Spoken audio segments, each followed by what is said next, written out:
तुम्हारे कर्म जो हैं यज्ञ बन जाएं, और वो यज्ञ भी बदला कुछ नहीं चाहो, भगवान से भगवान को मांगो, और तुम्हारा नमन झुकना भगवान की तरफ हो पूर्णता से।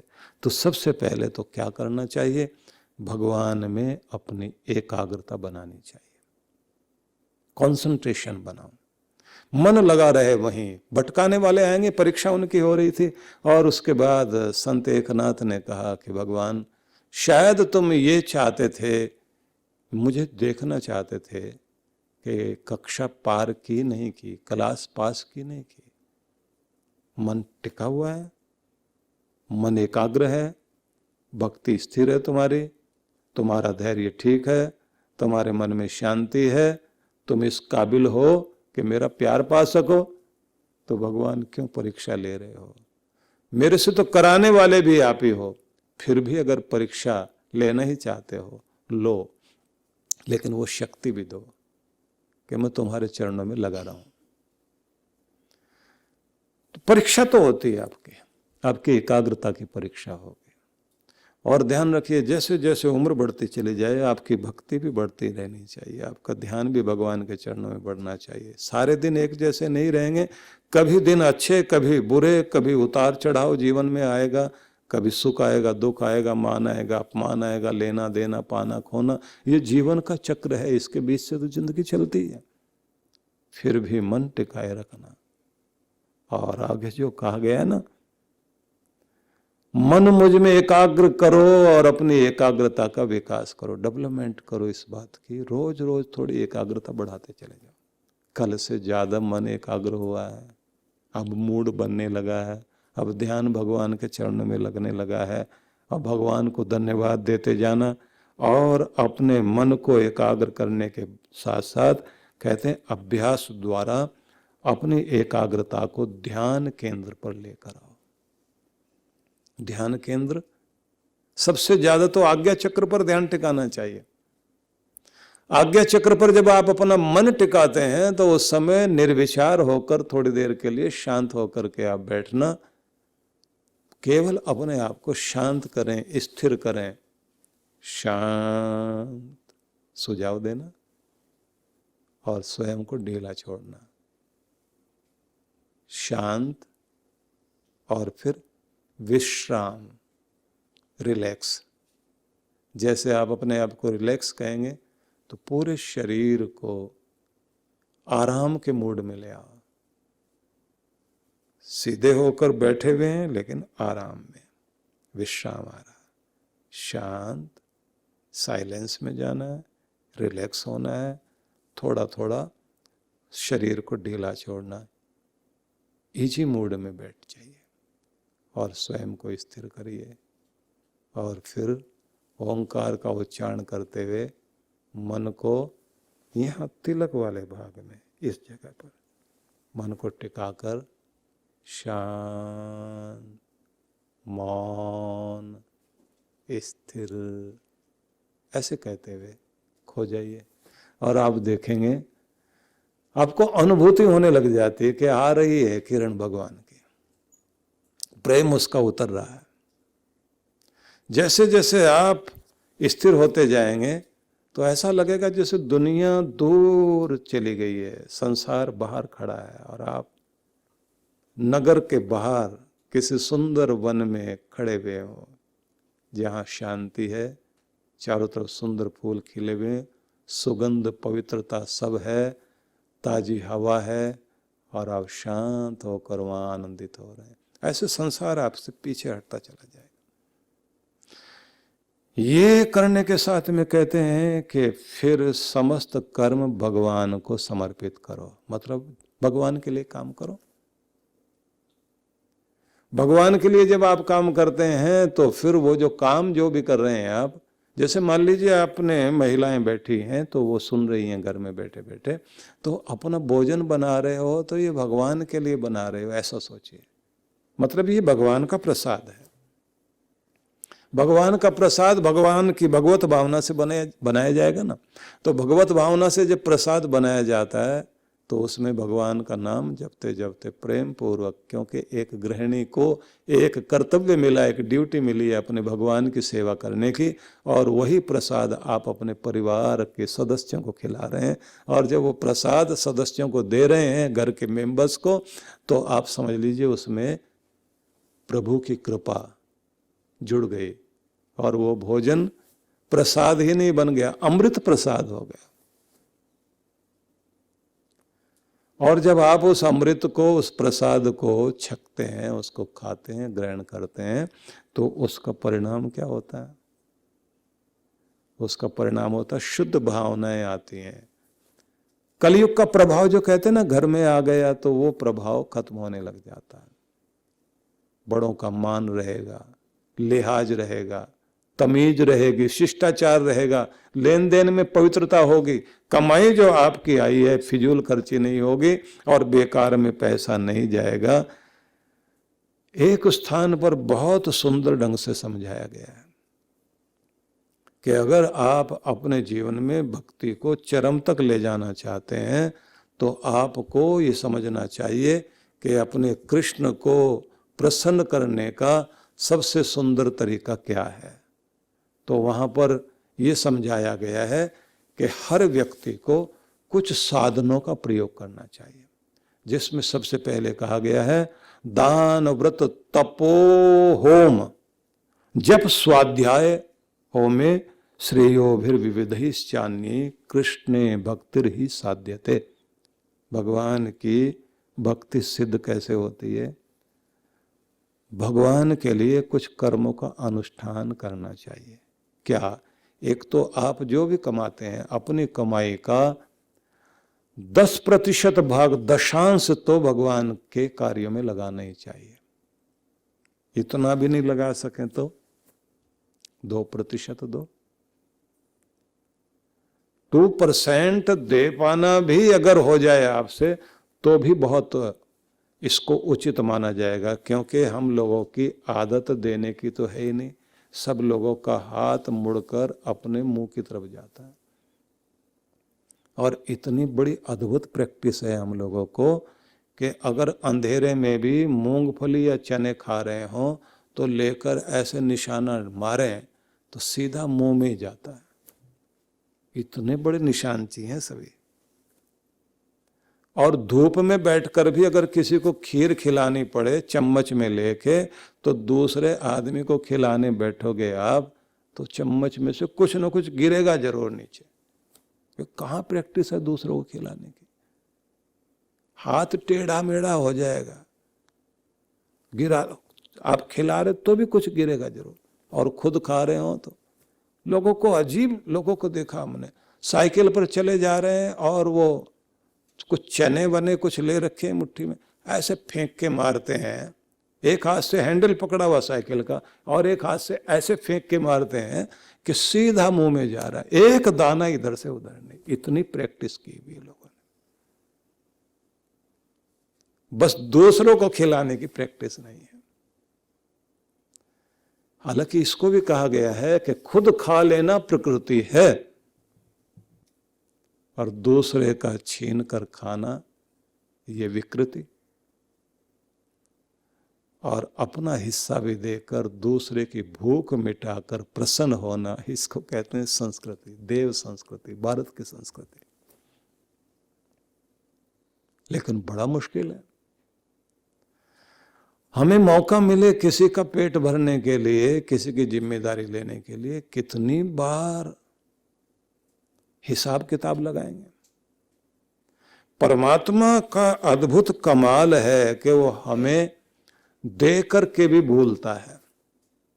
माता पिता भी यही करते हैं, इसलिए भगवान को माता पिता बंधु सखा सब कुछ कहा गया। जबकि ये कहते हैं भगवान से हमारे सारे रिश्ते हैं, लेकिन कोई उसको ये कहता है कि भगवान जी आप जीजा जी, मौसा जी, चाचा जी, ताया जी ये भी हो? कोई नहीं बोलता। और ये कहते हैं सारे रिश्ते भगवान से हैं। कारण भगवान को माता कहा, पिता कहा, बंधु कहा, सखा कहा। पिता या मां क्या करते हैं? त्वम ही न पिता वसो त्वम माता शतक्रतो बभूविथ। बहुत सारे धन ऐश्वर्य देने वाले, सब कुछ हमारे ऊपर लुटाने वाले और लुटा करके भी हिसाब न करने वाले पिता तो आप ही हो। त्वम माता शतक्रतो बभूविथ। सैकड़ों सैकड़ों तरह के कर्म करके, उपकार करके अपने बच्चों को पालना और सब कुछ करके भी भूल जाना कि मैंने अपने बच्चे के लिए क्या क्या किया। ऐसे तो माँ ही करती है। लेकिन अगर किसी दूसरे को पालने की जिम्मेदारी मिल जाए, ना माँ रहे ना पिता रहे, चाचा पाले या ताऊ जी ताया जी पाले किसी बच्चे को, कुछ भी खर्च करेंगे उसके ऊपर हिसाब जरूर लिखेंगे। पढ़ाई में इतना खर्च किया, इसके कपड़ों पर इतना खर्च हुआ, इसको जो है जाने आने में इतना पैसा दिया गया। लेकिन कमाल की बात यह है कि सारा हिसाब दूसरे के बच्चे का तो लगाया जाएगा, वो भी अपने बच्चे का हिसाब नहीं लिखते। कमाल तो तब होता है जब चाची या ताई भोजन कराने बैठे, अपने बच्चे को भी करा रही है और पराये बच्चे को भी करा रही है। पराये बच्चे की रोटियां गिनेगी और अपने बच्चे के लिए क्या कहेगी? इसको भूख ही नहीं लगती, कुछ खाता ही नहीं। सब्जी डालते डालते भी उसका ध्यान जाता है, इसको थोड़ा कम देना है। अपना पराये का कितना बड़ा भेद आ जाता है। तो जो असंख्य उपकार करने के बाद भी कभी हिसाब नहीं लगाता, ऐसा माता पिता बंधु सखा अगर कोई दुनिया में है, पिताओं का पिता, माताओं का माँ, बंधुओं का बंधु और सखाओं का सखा, वो केवल भगवान ही है। और उस प्यारे परमात्मा के प्रति प्रत्येक व्यक्ति का कर्तव्य बनता है कि हम अपनी कमाई का पहला हिस्सा परमात्मा के नाम अर्पित करें। और प्रत्येक दिन की शुरुआत के समय में जब आप दिन की शुरुआत करते हैं तो पहला समय का हिस्सा भगवान के नाम। आपको सारा दिन दिया गया है, लेकिन कहा गया कि पहला हिस्सा परमात्मा के नाम। अपने आप को शुद्ध कर रहे हैं, स्नान आदि कर रहे हैं, लेकिन मन मन में भगवान का नाम चलता रहे। स्नान आदि करने के बाद दुनिया का प्रवेश मन में बाद में होने देना, सबसे पहले आप अपने परमात्मा का नाम जपना और उसका सिमरन करने के बाद उसके बाद प्रयास कीजिए कि अब अपने घर के बड़े बुजुर्ग सबके प्रति अपना आदर व्यक्त करने के साथ साथ फिर सांसारिक चर्चा। यहां तक कहा जाता है कि आपके भोजन बनते समय भी चूल्हे में जो आपकी रोटी बन रही है उसमें से पहला टुकड़ा घी लगाकर, थोड़ा मीठा लगाकर अग्नि को अर्पित कर दीजिए। अग्निर्वै मुखम देवानाम, देवताओं का मुख अग्नि है। वहां जो आपने आहुति दी वो सारे देवी देवताओं को आपकी आहुति पहुंचती है, सारे ब्रह्मांड में पहुंचती है कि जिससे मैं सब कुछ पा रहा हूं, ये मेरा छोटा सा एक छोटी सी आहुति आपके लिए है।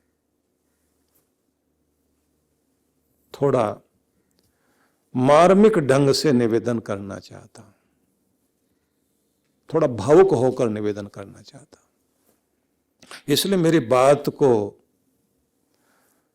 थोड़ा ध्यान से सुन लेना।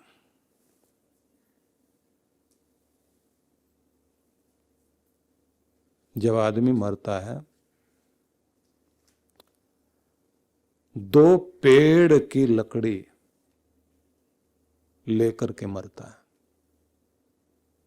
2 पेड़ जितनी लकड़ी उस व्यक्ति की चिता के लिए काम आती है। जिस दिन मरोगे, 2 नहीं कहो तो कम से कम 1 पेड़ लेके तो मरोगे। तो जीते जी कम से कम 2 पेड़ तो लगा दो। आदमी अगर देखा जाए तो ज्यादा बड़ा आदमी है तो कहते हैं और जरा ज्यादा बड़ी लकड़ियां लगाएं। कम से कम 1 पेड़ तो व्यक्ति की चिता के लिए काम आता ही आता है। तो दुनिया से जाने से पहले कम से कम 2 पेड़ लगा दीजिए, जबकि प्रत्येक व्यक्ति को जीवन जीने के लिए 24 पेड़ों की जरूरत पड़ती है। विश्व जागृति मिशन के संस्थापक परम पूज्य श्री सुधांशु जी महाराज के पावन सानिध्य में सनातन संस्कृति जागरण महोत्सव कार्यक्रम का आयोजन होने जा रहा है। पूज्य गुरुवर ने वेद, उपनिषद, गीता, रामायण जैसे अनेकों महान शास्त्रों पर प्रवचनों से देश विदेशों में जन चेतना जागृत करते हुए अर्ध शताब्दी पूर्ण की है और 25 वर्षों से अपने दीक्षा प्राप्त शिष्यों पर विशेष कृपाएं भी बरसा रहे हैं। इसी क्रम में भारत भर में सनातन शिक्षा संस्कृति के अभिलक्षण हेतु आगामी वर्षों में 10 गुरुकुल एवं 1008 बाल संस्कार केंद्र प्रारंभ करने का संकल्प अभियान भी इसी दिन से प्रारंभ होगा। ये महोत्सव 2 मई 2025 से 4 मई 2025 तक मनाया जाएगा। 2 मई को आनंद महोत्सव प्रातः 10 बजे से आनंद धाम आश्रम में आदरणीय संत मुरारी बापूजी एवं अन्य संतों की गरिमामयी उपस्थिति में प्रारंभ होगा, जिसमें भक्तों के लिए गुरु दर्शन तथा आशीर्वचन विशेष तौर पर रहेंगे। सायं 5 बजे से कवि सम्मेलन मनाया जाएगा, जिसमें देश के बहुचर्चित कवि अपनी ओजपूर्ण वाणी से सनातन संस्कारों पर अपनी कविताएं कहेंगे। 3 मई को सायं 5 बजे से भजन संध्या, गुरु कृपा की छांव, भक्तों के भाव तथा विभिन्न प्रकार के सांस्कृतिक कार्यक्रम आयोजित किए जाएंगे। इस महोत्सव का विशेष कार्यक्रम संस्कृति जागरण महोत्सव 4 मई 2025 को प्रगति मैदान स्थित भारत मंडपम में सायं 5 बजे से प्रारंभ होगा, जिसमें देश विदेश से ख्याति प्राप्त संत बड़ी संख्या में अपनी ओजस्वी वाणी से हम सभी को संबोधित करेंगे। ये कार्यक्रम बड़े स्तर पर होने जा रहा है, जिनमें मुख्य रूप से योग ऋषि स्वामी रामदेव जी, स्वामी चिदानंद सरस्वती जी महाराज, आदरणीय विजय कौशल जी महाराज, पतंजलि योगपीठ से आचार्य बालकृष्ण जी एवं अन्य अनेक संत इस कार्यक्रम में मंच की शोभा बढ़ाएंगे। इनके अतिरिक्त राष्ट्र के जाने माने राजनेता भी इस कार्यक्रम में उपस्थित रहेंगे। आप सभी इस कार्यक्रम में परिवार सहित सादर आमंत्रित हैं। समय से पधार कर कार्यक्रम की शोभा बढ़ाएं। धन्यवाद। हिमालय की गोद में पहाड़ों की वादियों के बीच व्यास नदी के तट पर मनाली ध्यान साधना शिविर। जन्म जन्मांतरों की पीड़ाओं से बाहर निकलने के लिए चांद्रायण अद्भुत तप है। इस बार के ध्यान साधना के लिए कुछ विशेष कार्यक्रम रखे गए हैं। एक तो नित्य साधना कराई जाएगी, दूसरी होगी डिवाइन ब्लिस मेडिटेशन, तीसरी जो है वो दिव्य शक्ति साधना कहेंगे, जिसका मतलब होगा कि आप जो है विश्व शक्ति से कैसे जुड़ सकते हैं, और साथ में वॉकिंग मेडिटेशन भी इसके अंतर्गत होगा। मन को बहुत शांति मिली, एक अद्भुत आनंद प्राप्त हुआ। जिस माइंडसेट और जिस भारी मन से मैं आई हुई थी यहाँ पे, वो काफ़ी कम हुआ है। और every time whenever I come for this शिविर I feel something different, a new energy in me. Thank you to Maharaj Shri and thank you to all of you. तो आज ही पंजीकरण कराएं।